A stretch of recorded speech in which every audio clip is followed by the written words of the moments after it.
Hey fellas, Byakko here, and welcome to yet another installment of Byakko Vlogs. Now before I talk about a bunch of things, I want to say Happy Easter to everyone.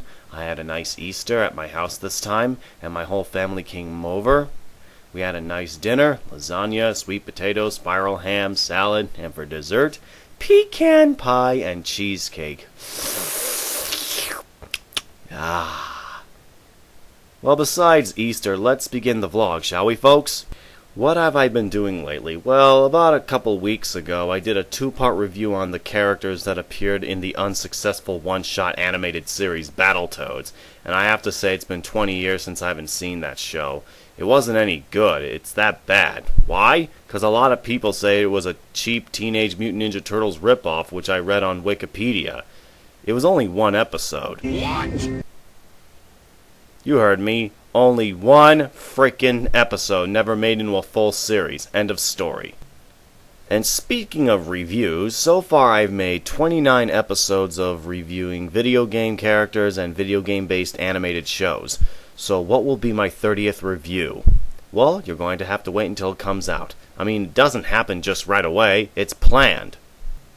Anyway, what else to talk about? I have revisited two animes lately. One of them was Sailor Moon. Been quite a while seeing that series. The only season I have rewatched was the first season, in which I own on DVD. And no, I don't have season 2 yet. I wish I did, because I want that set. And yes, I do despise that horrid English dub. Ugh, don't get me started.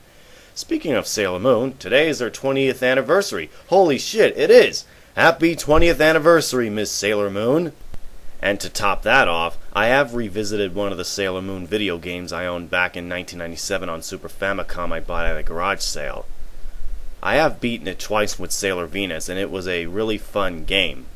But it was not as good as the Mega Drive version when I saw Darks Nova's review a year ago back in 2011 of April, I believe. Sailor Moon R, been a very long time playing that game. It's another beat 'em up. I almost beat it until I got my ass handed to Prince Diamond.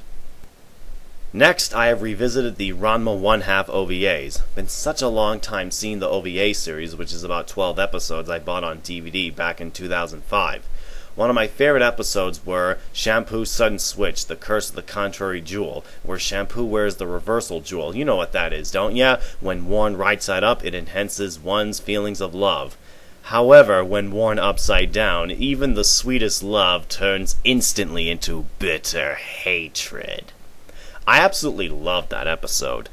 The other episode I revisited was Tendo Family Christmas Scramble, where Kasumi gets visited by Santa and tells her to throw a Christmas party, who happens to be the entire cast from the anime TV series, including a few memorable cameo appearances to indulge some holiday-themed mayhem. However, Nabiki schemes and auction off a chance for 7 minutes in heaven with boy Ranma. Also in that episode, the entire regular female cast sing a special karaoke quintet. I would watch that episode every Christmas.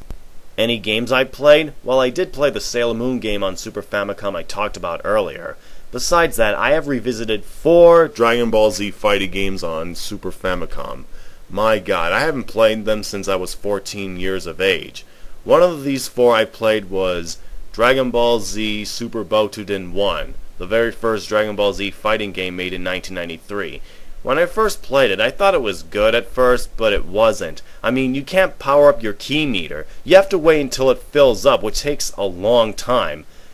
It was also the first game to feature Imperfect Cell, Android 16, and Dr. Jaro. The story in this game takes place during the end of Dragon Ball, then on to the Saiyan, Frieza, and finally the Cell Saga. Simple as that.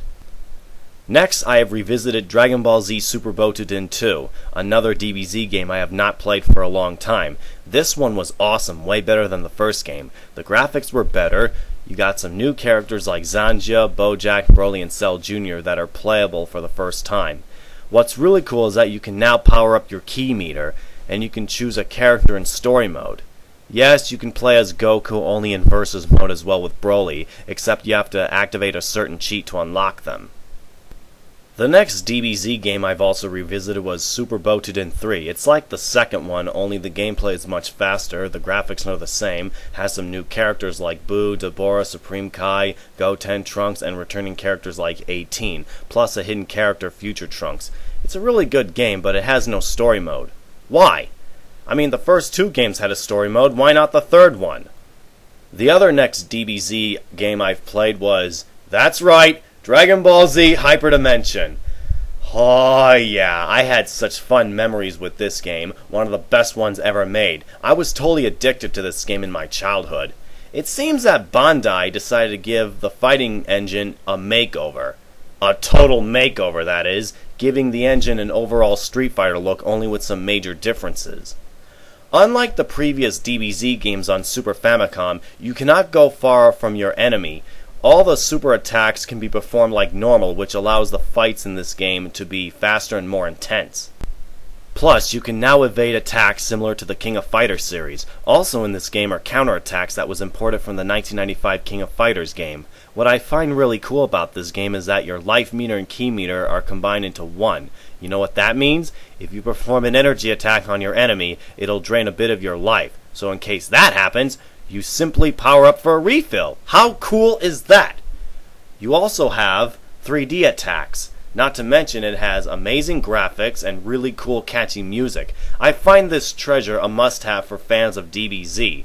But I was thinking they should have added more characters in this game like Zarbon, Captain Ginyu, 17 and 18, Future Trunks, Garlic Jr., different characters. I have beaten it a few times, then I played it again a few days ago until I got my ass handed to Kid Boo. Then I revisited the 3 Dragon Ball Z PlayStation fighting games which I got for Christmas in 1998. One of these 3 I played was Dragon Ball Z Ultimate Battle 22. Haven't played that game since I was 14. It was a really fun game. You get to play as all 22 characters like Zarbon, Super Boo, and the rest. There is also the Sega Saturn version, which is much superior to the PlayStation version. There's also 5 hidden characters. To unlock them, you have to activate a cheat. Next, Dragon Ball Z Legends, by far one of the best of the 3. I was so obsessed with this one, had a blast. You can play as one character and choose 2 characters to assist you in battle with 3 other characters. When I first played it, the controls were confusing, which may take some practice to get used to. And what's the story in this game? Simple. From the Saiyan Saga all the way to the Majin Buu Saga, nonetheless. Plus, there was also the Sega Saturn version of this game as well. And the third was Dragon Ball Final Bout. Let me tell you, I had problems with this game here. It had slow gameplay. Why is it so fucking slow? Why? Not so good graphics. I mean, the characters look blocky and polygonish, sort of like in Super Mario 64. Not to mention there were too many Gokus and Trunks. But at least you get to play as Super Saiyan 4 Goku and battle Grade 8 Baby. There was also the US release, which was rare to find, and that one had horrid voice acting in English. There was also another PlayStation game I happened to revisit, and that, my friends, would be The Simpsons Wrestling. I've rented this game back in 2001, when I was 16 years old. I had loads of fun with it, playing characters like Krusty, Bart, and the like. But I realized that it was such an abomination. The graphics are terrible, as if some junior high school student did a sloppy job, and the characters in the background look like thin paper cutouts. There's nothing appealing about this game. Absolutely nothing. Except for the voice acting, who did the voices of the characters from the show, like Dan Castellaneta, Nancy Cartwright, and the rest. No, they're not cheap imitations. They're real voice actors, folks. Can't believe I spent a couple of bucks on that pile of moldy Krusty Burger you call a Simpsons game. I would rather play Virtual Bart on the Super Nintendo than this. Next, I have yet to revisit 6 Dragon Ball Z games on the PlayStation 2 and 1 on the Nintendo Wii. One of them was Dragon Ball Z Budokai 2, which I got for Christmas back in 2003 when I was 19. I had such a blast with this sequel. The graphics have improved a lot from the first Budokai, also being cel-shaded. More characters like Super Buu and others are featured. You have Fusion, Super Buu's absorptions, except that story mode wasn't good. It could have been longer. And there were some parts that were easy. I mean, when you're playing story mode, it looks like you're playing a board game. At least it had Frieza and Cell become Majin. Also, the Cybermen in this game are called Cyber Rangers. kind of a reference to Power Rangers, plus Frieza and Cell come back in the Boo Saga during story mode. I also revisit yet another DBZ game for the PlayStation 2, Dragon Ball Z Budokai 3. Got it for Christmas in 2004, and let me tell ya, I had loads of fun with it. By far the best of the Budokai series. You can fly around freely in Dragon Universe, you got more characters like Cooler, Omega Shenron, and Oob, Dragon Rush, better graphics, you name it. The story in this game starts from the Saiyan Saga all the way to GT. I was so totally hooked with this game. Plus, there was the Collector's Edition. I could have gotten that, but instead I got the regular edition. The next one I've played was Dragon Ball Z Infinite World. Oh boy, I would love to go into detail about this one. I thought it was a pretty good Budokai game. However, it would turn out to be a complete fucking nightmare. Yeah, so where do I begin? Well, the graphics are the same as in Budokai 3, the gameplay is such a downfall, the AI is ruthless, bloodthirsty, and just irritating. Even on easy difficulty, you'll still get your ass raped. Period! When I was fighting Frieza 100% full power, I couldn't barely touch him. He was just completely beating the living shit out of me. And if you think that's bad enough, you will not believe this.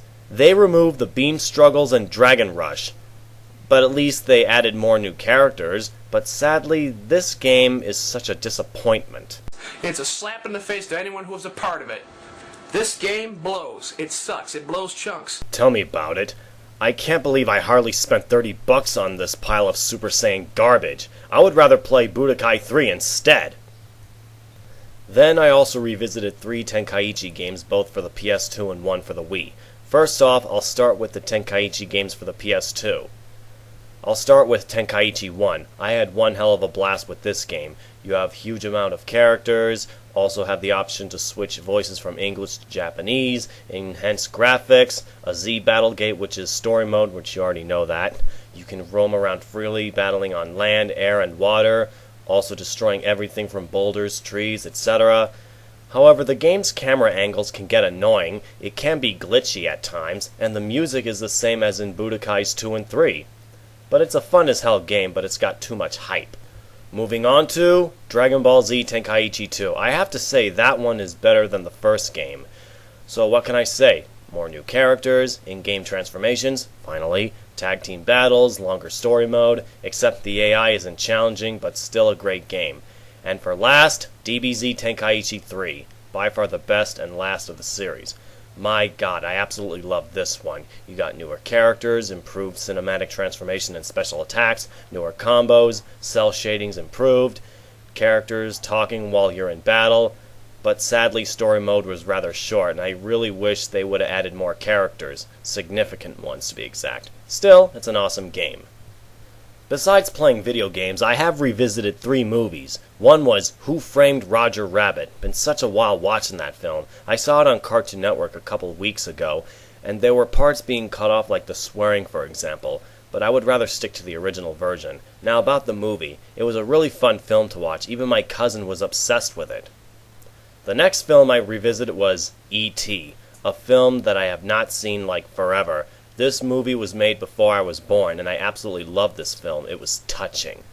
Next, I revisited Beavis and Butthead Do America. Been quite a while watching that film. I used to watch it in theaters when I was 12 years of age in 1996. Then I bought it on VHS when I was 13. It's a good but funny movie. The animation is the same as the show, and it's got the same taste as the TV series itself. But before I end this vlog, I know what you're thinking. Hey Byakko, have you heard the news about Toonami might be returning? Yes, I heard from Multifire's video, but before that, I have seen Toonami around at the beginning of April. It was quite a nice April Fool's joke. However, they did air a couple of old school animes, and I did see a new Tenchi Muyo episode. Which one, you ask? I believe it was the episode where Tenchi battles some alien named Z, and in that episode, I saw another female character named Tokimi. You know, this character who has such lovely but colorful eyes. I noticed some of the voices are the same, but Ryoko's voice sounded different. One more thing to talk about before I end this. I happened to revisit an animated show that I have not seen in my childhood, and that would be Batman the Animated Series. I had such good fonding memories with this show. It was a great series. And yes, Mark Hamill did the voice of Joker. just to let you guys know. Plus, he did the voice of a villain in a video game called Full Throttle and did the voice of Larry 3000 on Time Squad. Well, this ends my long-ass vlog. Didn't know it was going to be that long. Hoped you enjoyed it. This is Byakko. Roger and out.